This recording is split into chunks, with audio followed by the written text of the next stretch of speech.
Welcome again to another episode of the Long Gone Loser Rock Show, where today I have to have a look at this album. I want to talk about this record. I love this record. This is one of my favorite rock albums from the era. I love the Cult. It's possibly my favorite Cult record, and it just got a vinyl release this year. I am so stoked because this only came out in CD, and that CD used to play all the time in my car forever. And actually, it's quite funny because my old car, I had a CDR of this album because for some reason my car stereo, my old car stereo, not the car I'm in now, but my old car stereo wouldn't play the original CD, but it would play a burnt CD of the album, right? And so I had a burnt CD, and I also tacked on the end that Painted in My Heart song that was off that soundtrack. So I put them all together and I listened to them in the car. And actually, it's so funny because my stereo just decided to not work anymore, and it actually went kaput, and the CD got stuck in there. The car is now gone and now sold off and whatever. I'd like to think that one day someone's going to be driving along, then all of a sudden that just blares out of the middle of nowhere and, comes on with the, song Rise or something like that and totally freaks their ears out. That would be pretty funny. But anyway, The Cult's Beyond Good and Evil, one of my favorite records. Like I said, this one has Ian Astbury, Billy Duffy, and Matt Sorum. Of course it does. Matt Sorum, champion. Double LP, translucent red and bottle green vinyl.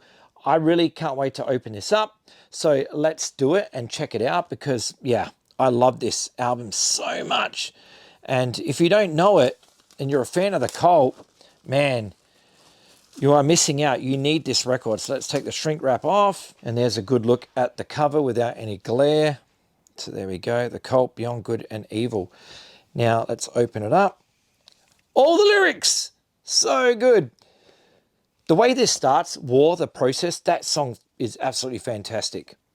So yeah, this album rules. So I like the fact that it's gatefold. Who played bass on this? Who did the bass?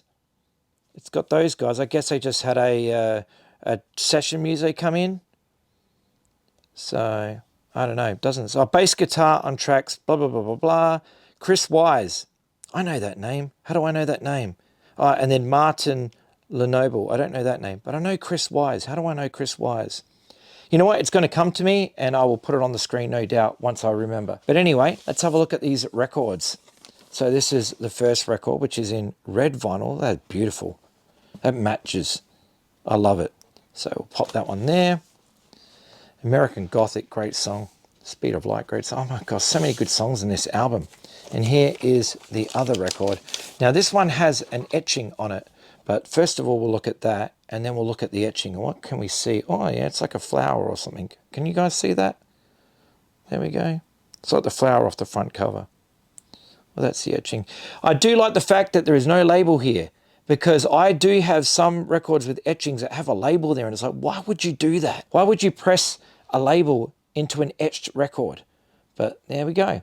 Very cool. Wow. The CD player that I have at the moment in my car, it actually plays this album. So I'm very happy about that.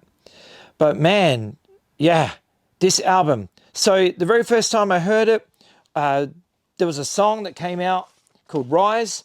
I think that was the first single off this record. And that song blew me away. Really blew me away. Like, the riff is so good. And there's even a terrible video of me trying to play it on guitar on my Instagram account.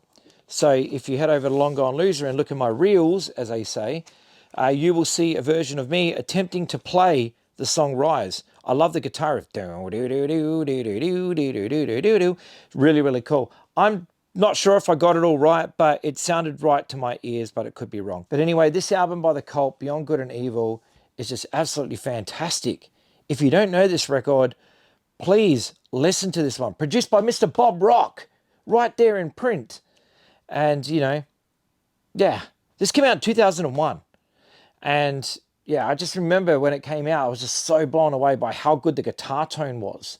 The guitar tone on this, the heavy guitar tone, it's so good. Billy Duffy nailed it. Absolutely nailed it. So, yeah, absolutely fantastic. Please do yourself a favor. Listen to this record if you do not know it, and get it now.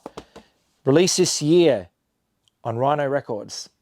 Thank you so much for watching. Take care of yourselves. Look after each other. Go buy some coal. Crank it up. And I'll see you in another video. Bye-bye.